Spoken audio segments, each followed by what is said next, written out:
Since I was a child, I've been in love with stories, no matter how they're presented. Alexander the Great, Joan of Arc, The Grass Crown, the Narnia Chronicles, and Lord of the Rings, these books that would just sweep you on these epic journeys.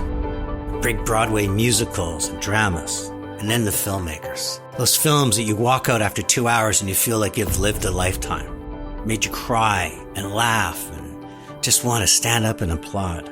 These are the artists that open our minds, and if they use their craft to better humanity, they change how we think, feel, and do. They can erase biases. They can make us feel like we belong. So it's with immense excitement that I welcome my guest today, an Oscar-nominated filmmaker who has inspired me and countless others with her exceptional ability to tell stories that leave such a profound mark. Her name is Deepa Mehta, and her name is synonymous with visionary storytelling. Did we do anything wrong? What I saw in the bedroom is a sin in the eyes of God and man.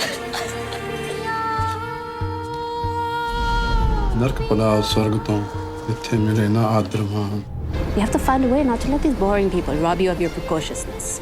What you've got to do is this. Don't mess with the grand diva. Don't mess with the grand diva! Yes!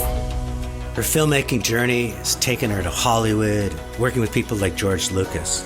But more importantly, it's taken her to a place where she tells stories that matter, that challenge convention, that break barriers, that spark conversations. Don't mess with the grand diva. Deepa's films have illuminated the human experience with such a rare authenticity that they too linger long after the credits roll. This is Chatter That Matters with Tony Chapman, presented by RBC.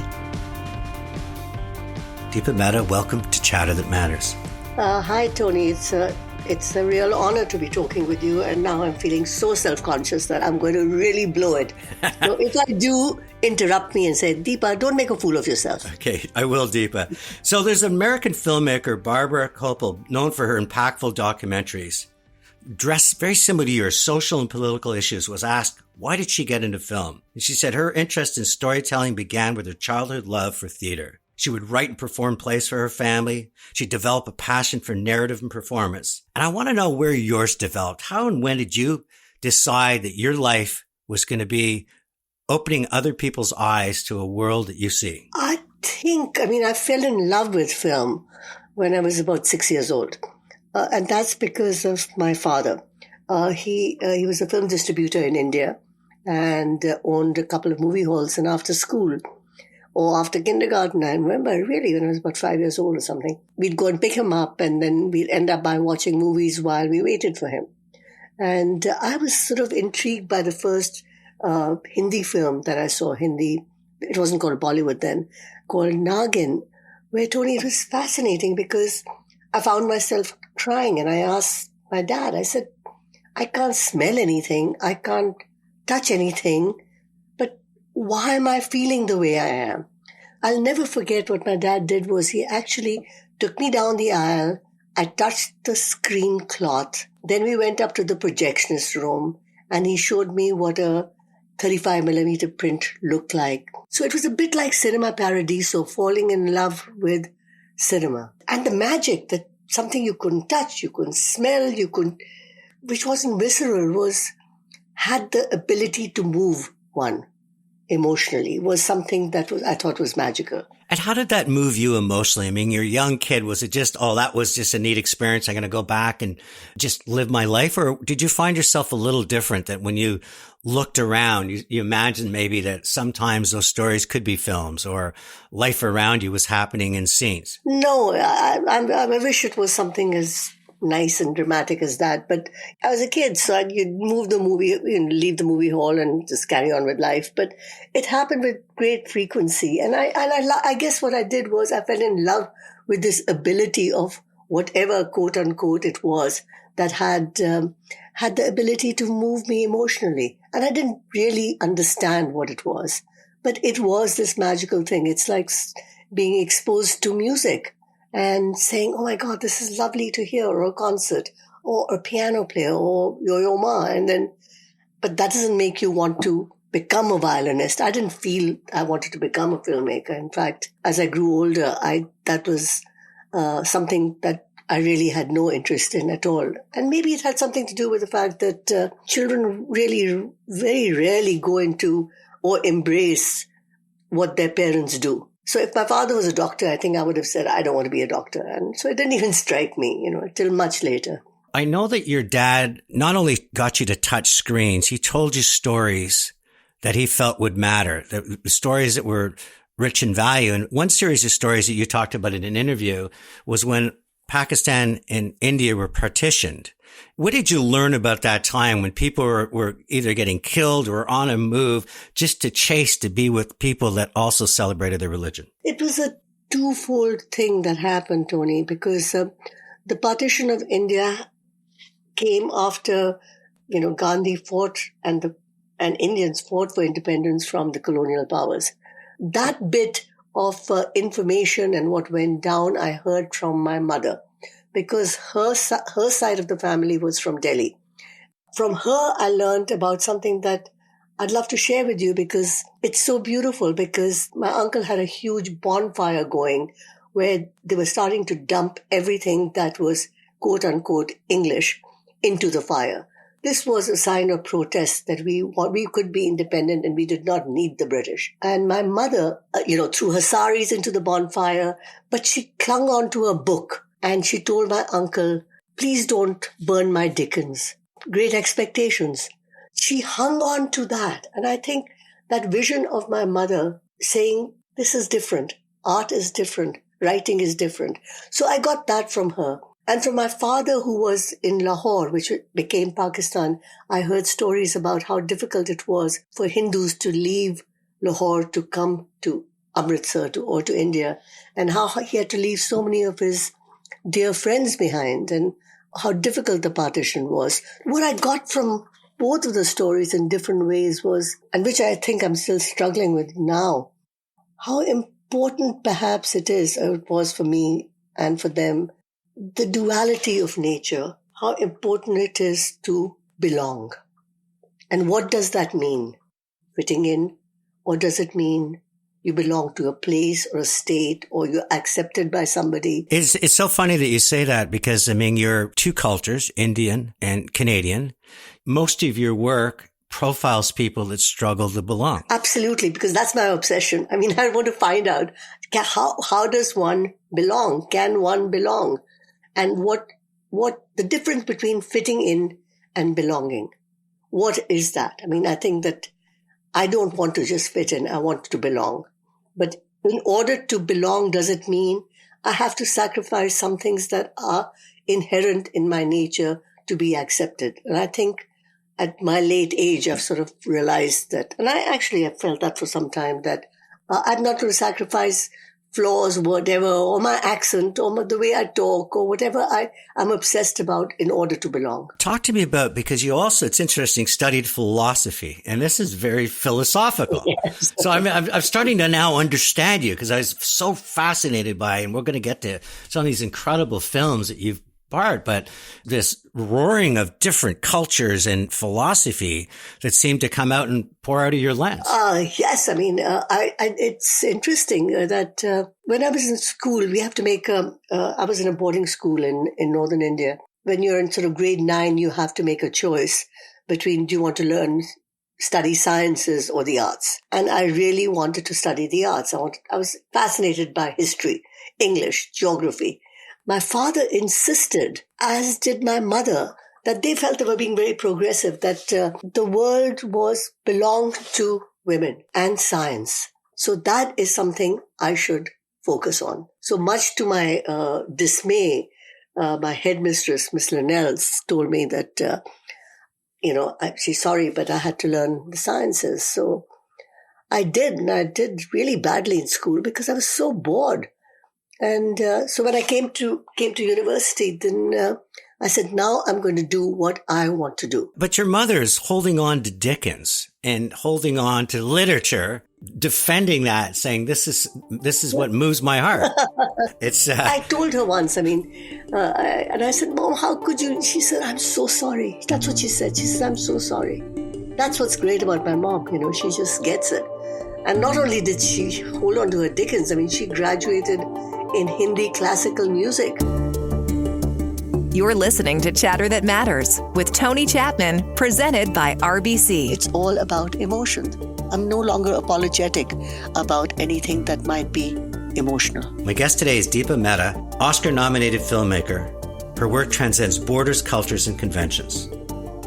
When did it come to you that your calling was to take everything that had been in this young person, all this studying and lessons in life, and decide that you're going to create film that would move people? I fell into it. I was going to do my master's in another aspect of philosophy, and a friend of mine in Delhi, this is even before I met Paul, they had a small film house where they made documentaries, and they said they really needed somebody. Would I come in while I waited to see if I got into my master's thesis? And so I said, sure, I'll help you. I was doing nothing. So what my job was to answer phones and to be a receptionist. And after 2 days, he was very sweet. Anil called me and he said, Deepa, I have to tell you, you are fired. So I said, what do you mean I'm fired? I'm doing you a favor by doing all of this. And he said, no, you have the worst telephone manners in the world. Everybody's complaining about you. You're very impatient. Why don't you learn something about making films? So I said, sure. What? That sounds interesting. So I learned sound editing. I learned how to edit film. I learned camera work, all in this small place called the Cinema Workshop in New Delhi. And Anil Srivastava, who was my boss and my friend, said, listen, okay, now we think this is after 2 weeks. Maybe you should go and try. We've just got this assignment from the government of India, making a 3-minute film on how wheat grows. So why don't you take the camera person and go and make a documentary somewhere outside Delhi? So I said, sure. So we went to this tiny village where there was a farmer. And I said, how the hell am I going to do a film about how wheat grows? Is it going to be slow motion? What I decided to do, and I'll never forget this, Tony, because it was sort of that was the revelation or revelatory moment. I decided that I'd just watch the farmer as he sat on his bed outside, smoking a hookah, and he just was looking at his fields. It was so beautiful because he was so calm. He had such patience in the smoke of the hookah and his eyes. And then sometimes he'd sleep and sometimes he'd wake up. And before I knew it, I had a 3-minute film and I never saw a blade of wheat. As you're now deciding you're no longer an academic and you're going to now start producing film, you meet this Canadian, his name's Paul Saltzman, and next thing you know, you're in Canada. It started off as an adventure, but you've got a child, you get divorced, you have to stay in the country to be with your daughter. How did film come back into your life as part of all of that? Many changes that were happening to you. Paul was a filmmaker. He was a documentary filmmaker, and I think he made a couple of dramatic television things before. So I had nothing to do with any of that.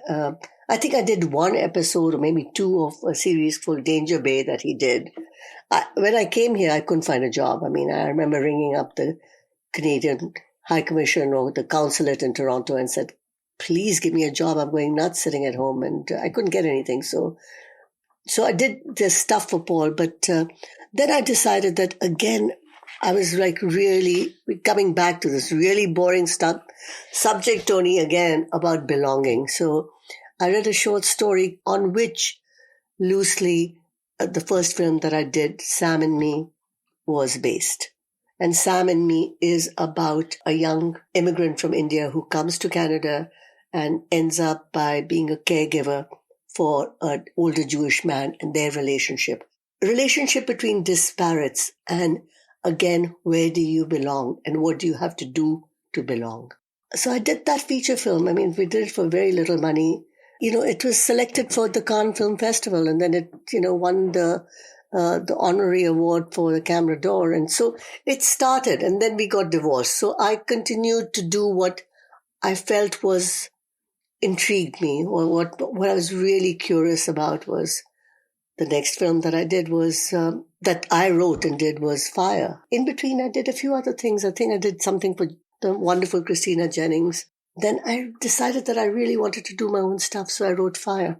By the time Sam and Me finished, Paul and myself were divorced. And when you saw that movie for the first time on the screen, how did it feel, instead of being the 6-year-old looking at someone else's film, to know that was that was your work that was moving audiences. And that's fascinating that you would ask that, Tony, because in fact, I was late for the screening of Sam and Me at Cannes.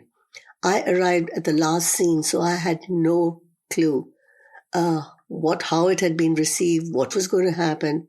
The credits were rolling when I arrived in the movie hall. I mean, I remember running from the apartment that we'd rented to the movie hall and up the steps of the ballet, and I was shocked when it got, I think, a standing ovation or something. And in fact, I wasn't even there when it was announced that it had won an award. I want to talk about your Elements trilogy because you became world renowned for that, and you didn't tiptoe over any subject. Fire, I think you depicted an uncomfortable social relationship. It was two housewives that fall in love. Even today in Canada, let alone certain parts of the world, there's some people that would get their backs up. And that must have been a very courageous film to do, because what you're trying to do is to open people's eyes that no matter where you are in the world, people of the same sex can fall in love. What inspired Fire was something actually a little different.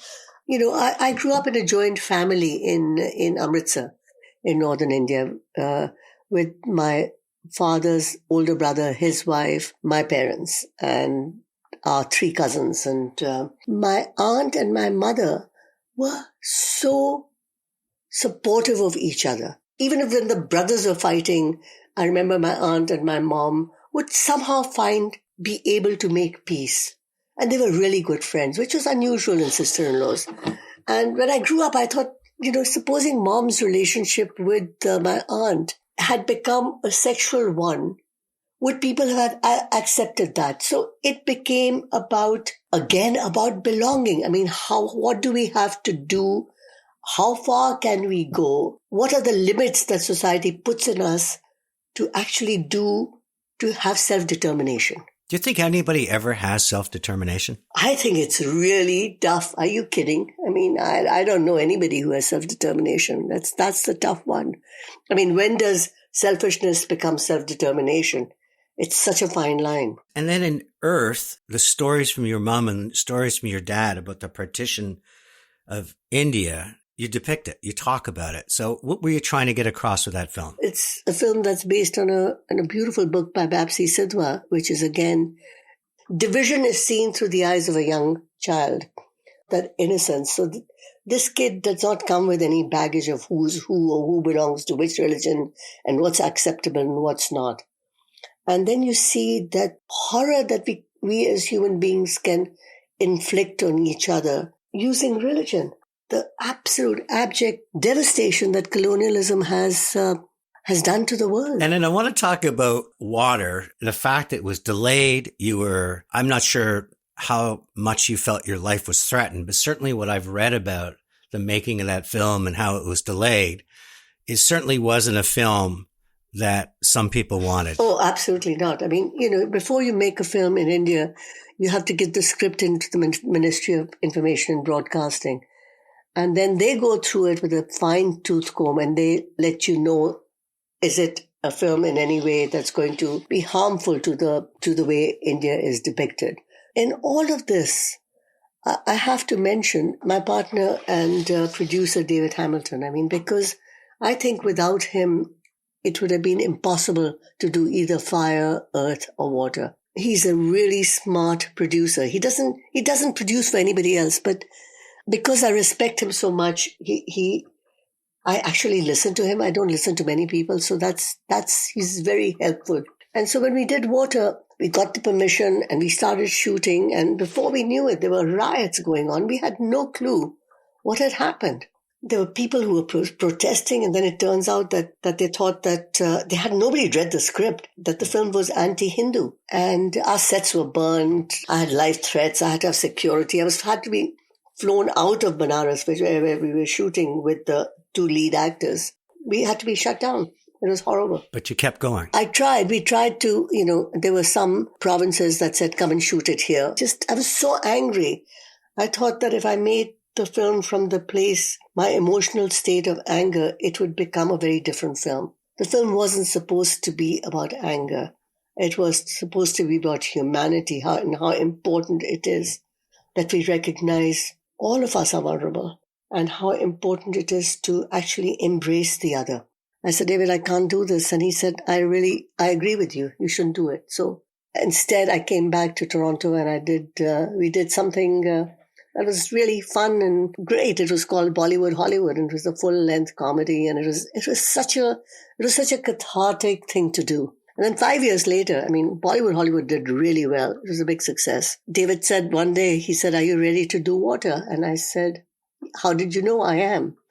And so we mounted it again, but we said we would not shoot it in India. We'd shoot it in Sri Lanka because we couldn't risk the same thing happening again. And how do you feel the movie turned out 5 years later versus if you had done it, finished it then? I think the film 5 years later was so much better. I had learned so much. I'd grown up. It wasn't about me suddenly. I felt it was about young people. I felt it was about young women. I felt it was about older women. I felt it was about my grandmother, my little niece, my daughter. It was about all the young and old women I knew who wanted to have a voice. It's Tony Chapman. We return. We talk about Deepa's latest film, I Am Sirat.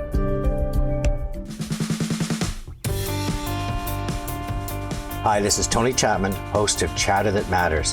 RBC is a big supporter of Canada's art community, and they believe in the power of creative ideas to invoke powerful stories. Working alongside TIFF, RBC is helping to fund and champion films that celebrate women filmmakers, the arts, and small business. Culture matters to RBC.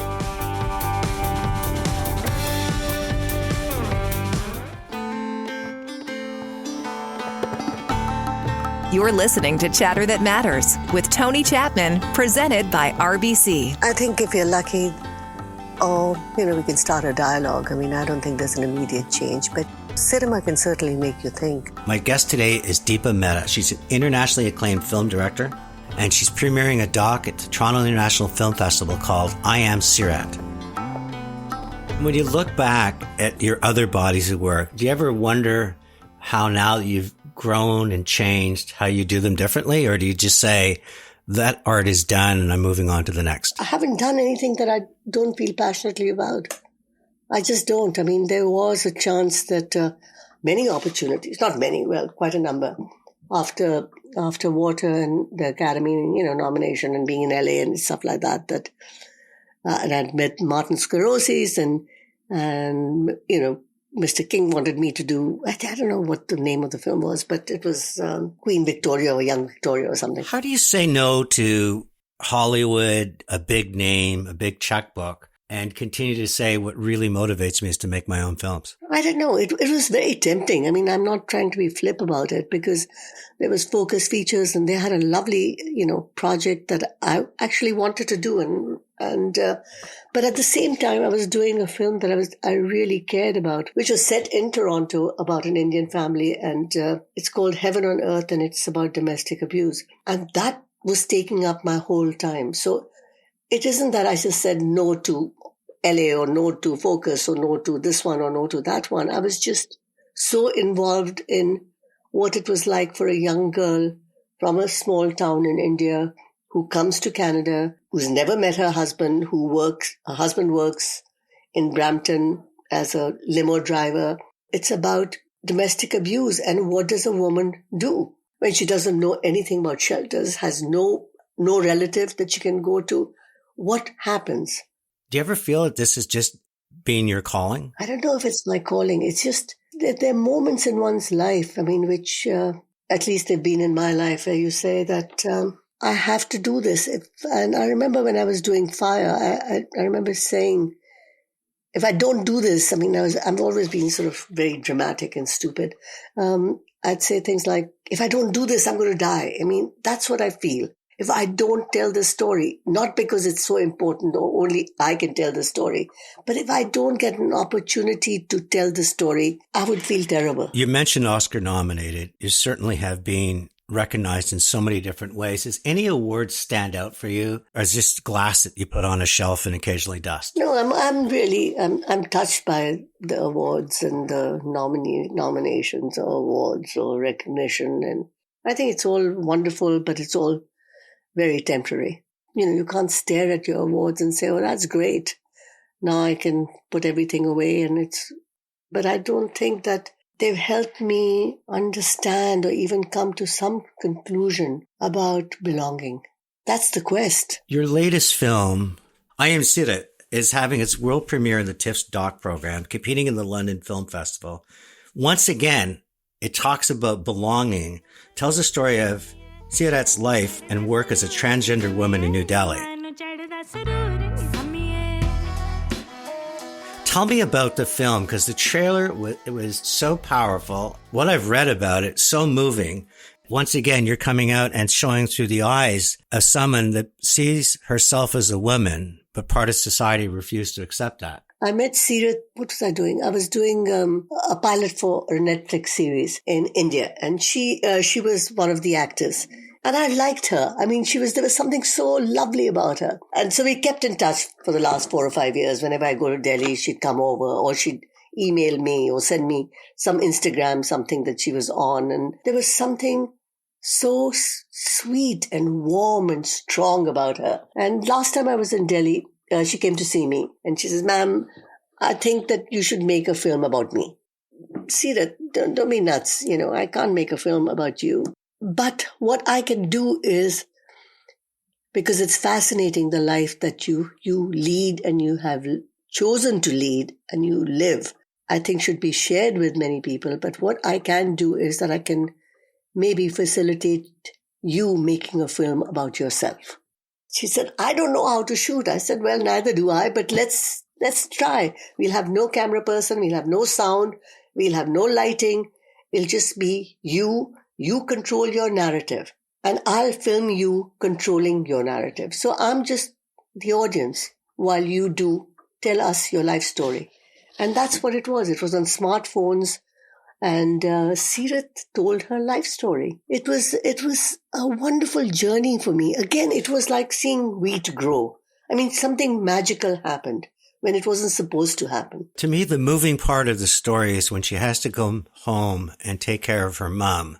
And she has to dress up as a boy again. That's exactly what really makes me respect her so much. And in fact, is the tragedy of her life, which is the fact that her mother will not accept her, even though she knows. Sirat, being a dutiful, quote-unquote, son to a working-class mother in India, goes home as a man, lives with her mother as her son, gets up in the morning, makes breakfast for her, has rented a room about a couple of blocks away from her place, which is like 8 foot by 8 foot, changes into the woman that she is and, wears the clothes and goes to work. And she works at the Ministry of Social Defense. It's amazing. And she goes there and everybody knows she's transgender, accepts her as transgender. She has friends who are transgender and gay and straight, and they all know that she's transgender. Then she comes home by subway, goes to her room, takes off being a woman, the clothes that identify her, and puts on the clothes that identify her as a man, and spends the evening and the night at her mother's apartment. I mean, again, in a way, it's about duality and where do you belong? When is self-determination? When does it become selfishness? I mean, that for me is the whole backbone of Sirat's story. Don't you think a film class will one day study this film and say, this was actually a film about you? Well, I think it's a film about everybody. I mean, yes, it is about transgender, and their lives are really challenging, and so is Sirat's. But there is something about, isn't it about all of us in a way? I mean, I suppose it's just, to me, it's so interesting when I look at all not the stuff that you've done for hire, which is brilliant. You're a brilliant filmmaker, but the work where you've written a book or read a book and put it onto film. It's really, again, I mean, we keep using the word belonging, but it's, the human being trying to be something. Sirat, I felt so much. And I hope that this film opens people's eyes. I hope this film you're doing, maybe even somebody going, oh, I got passes. I can't believe I got to see this film about a transgender. And then we'll walk out going, wow, I've changed. It's Sirat. I mean, she is magical. I think she opens the doors of perception. It's a life of contradiction, but yet she does it with such grace and actually has fun while doing it and shows people that, hey, I'm a human being. Why am I being judged? Because I'm myself. You know, we are so judgmental as people, whether it's about our caste or our color or our race or, anything, or class or privilege. Get a life. It's falling apart because we refuse to go to the middle ground anymore. Everybody has to take a side. It's just tearing us apart. And it's interesting because I blame a lot of it on social media and a lot of it because you can post your life at the speed of life. But what I really enjoyed about, and I've only seen bits of I can't wait to see it, is the quality of the film that comes out. It's not doctored. You really feel like you're in that 8 foot by 8 foot box that you call a room, which is terrific. It sort of strips away all the Photoshop and veneer and gel lights and everything else that we use and really just gets back to the rawness. And I think that's a terrific part of the film as well. There's no makeup, there's no hair, there's no wardrobe, there's nothing. There's just Sirat. And you just said it. You just nailed it. Thank you for saying that. Is that we are in that room. And it is her room. It's so real. What she's been able to achieve is give us hope that somebody who's different from us is actually perhaps more than us. You're listening to Chatter That Matters with Tony Chapman, presented by RBC. My guest today is Deepa Mehta. She's an internationally acclaimed film director. Am Sirat will have its world premiere at TIFF and is also competing in the London Film Festival. The film tells the story of Sirat's life and work as a transgender woman in New Delhi. How important are festivals like TIFF and the London Film Festival to a filmmaker? It's really nice. I think it's, for me, TIFF has always been one of the most important festivals because I've grown up with TIFF, and they're important for the film. What do we hope for this film? We hope that somebody we'll get a sales agent. But because right now CBC has been wonderful. They bought the rights to it and they gave us a certain amount of money. And, Tony, wouldn't it be wonderful if I'm applying for money for something like this, which is that I could actually talk to the people I'm applying to as opposed to writing something and then some analyst who's anonymous gives me 1 out of 10 and I don't even know who they are. They're welcome not to give it to me. That's fine. They have their own taste, but I want to know who they are. You don't want that person's money. You're right. We don't want their money. I know you've talked about times in your life where you've taken a pause, which I really, studying your life, I haven't seen a lot of pauses, but you shine the light on the truth. What are you going to shine your light on next? I don't know about shining. I remember, reading one of your questions and Ava, who I admire greatly, who in fact was the distributor for Funny Boy, her company was, about truth. And I think of a film that has influenced me hugely. Many films have, but a film by Kurosawa made in the 1950s, I think, called Rashomon, which is about the nature of truth. And that what you see basically depends on where you stand. Is there a lie? And the lie, I guess, of objective truth. Perhaps truth is subjective and I seek it. I don't want it to be subjective. I wish it was objective, I've so enjoyed this. And I always end with my 3 lessons that I'm going to take away, things that I will continue to think about. And the first one is, Dad, I can't smell it. I can't touch it. Why am I feeling it? The beauty of people like you, the people like Dickens, the people that can put things out there that make people feel, think, and behave differently is truly one of the treasures of being a human being. The storm and negativity that comes at us, sometimes you just need to see that light and look up and feel it. The second one is David Hamilton, who we just touched on a couple of times, but I just watched a documentary on Bernie Taupin, Elton John. And I think that when you find collaboration in your life based on trust and mutual respect and knowing that you have each other's back, and knowing when it's, even though it might be financially better to say, just go finish the film, saying, you know what, it's right that you stop having somebody like that in your life is magical because it truly is 1 + 1 = 11. And I congratulate you for finding that and for speaking so highly, because very often when somebody becomes the center of the spotlight, they forget to realize that they're sharing their stage with others. So I think your humility for doing that is just wonderful. And the third one is a sense of belonging, how we've talked about it and how do we ever belong and what do we do to compromise who we are? You know, you said it so well at the end, is sometimes being different is being better than the rest. For those 3 insights and for the beauty, the laughter in your voice, the wonderful journey that you're on, and I hope for decades more of producing film, Deepa, I'm so honored you joined me on Chatter That Matters. This was a very important talk, and I think you are extremely perceptive, and you are something that's very rare, someone who's very rare. You actually listen. That's amazing, and thank you for that. Joining me now is Lexi Martin. She's the Director of Brand Marketing at RBC. Lexi, welcome to Chatter That Matters. Tony, thanks for having me. Every time I turn, RBC's involved in these big properties. I mean, golf, they've got concert series, obviously the Toronto International Film Festival. But what I love that's tucked underneath it is not about sort of the glitz and splash, but it's really about how do I use these big platforms to help individuals thrive, communities prosper. So I really want to talk about TIFF and some of the things that you're doing to really let these aspiring movie makers and artists and people that just love culture shine. TIFF is a really important inflection point for us to put a spotlight on the amazing work that really our corporate citizenship team and department is leading with their philanthropic, endeavors and the community partners that they service.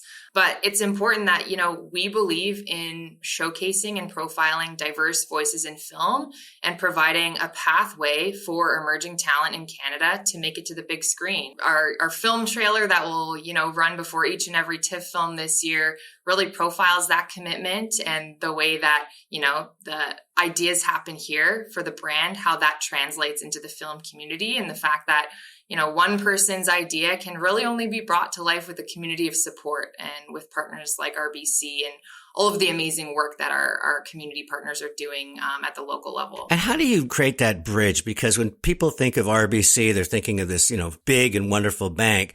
But when you're knocking at an emerging artist's door and saying, hey, we want to help you profile your work, do they even believe that's true? Do they believe that that's a natural bridge? I mean, you have to create a conversation sometimes with individuals that make them realize small is big. Yeah, I think it's sort of the summation of a lot of small steps and a lot of small ways that we are providing these kind of unique pathways, like I said, to the big screen or the big stage. I think a couple of examples in terms of our activities for this year.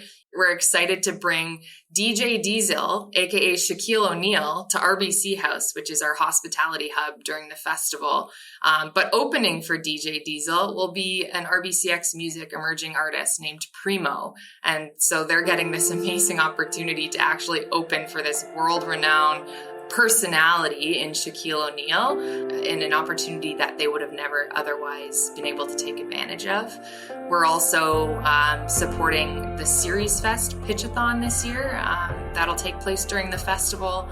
Again, another way that we're allowing emerging artists and emerging filmmakers to actually pitch their ideas to industry executives and have them maybe supported or taken to the big screen. So just a few examples of the ways that we are able to provide a platform, provide an opportunity, provide a runway for emerging talent to have their ideas potentially supported or come to life. So many things that you're doing. Is there any one thing you're most proud of? I think the way that we bring RBC House to life each year is a really unique one. It's a challenging one too. Essentially, we are providing really elevated and unique experiences to our clients through official film parties that we're hosting, through a partnership with the LA Times, which will be in its second iteration this year. We're the presenting sponsor of the LA Times studio, and we'll be hosting all of their editorial coverage right there at RBC House and kind of telling stories in a unique way from their platforms. We're hosting the Black Academy legacy kickoff party this year, which the Black Academy aims to, again, spotlight and support specifically Black Canadian talent in the entertainment industry. And so the fact that we're going to be housing their party within our space, again, demonstrates our commitment and sort of the diverse ways that we're both bringing elevated experiences to our clients and also putting a spotlight on kind of important people from the industry and the values that we hold true. Chatter That Matters has been a presentation of RBC. It's Tony Chapman. Let's chat soon.